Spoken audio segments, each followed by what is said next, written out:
მართლმადიდებლური სამყარო დღეს მიცვალებულთა ხსოვნის დღესაც აღნიშნავს. ბათუმელები დღეს დილიდან ფერიის სასაფლაოზე შეიკრიბნენ. საფლავების სასულიერო პირებმა ტრადიციისამებრ აკურთხეს. ამ დღეს მლოცველები გარდაცვლილების ოჯახის წევრების სულის საცხოვნებლად სანთელს ანთებენ და სულის შესანდობარ ლოცვებს კითხულობენ. მათ დღესვე საფლავები ყვავილებით შეამკეს. ფერიის სასაფლაოსთან მოქმედ სამების ეკლესიაში მიცვალებულთა სულის მოსახსენებელი პარაკლისიც გადაიხადეს. ქრისტე აღდგა ჭეშმარიტად გილოცავთ ამ წინველი ღვთის აღდგომის სასწაულს.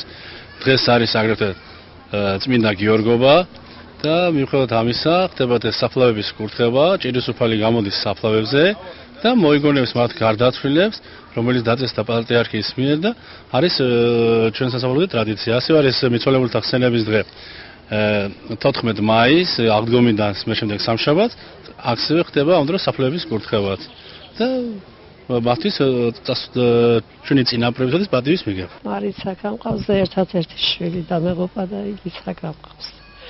მეტი რადგან ჩემია შვილო უნდა მოვიდე და ყოველთვის უნდა აია ჩემი ერთადერთი სიხარული რომ ჩემ შვილთან მივდივარ. ყველას მიულოცე გიორგობას და აღდგომას მიულოცე და ყველას გილოცავთ.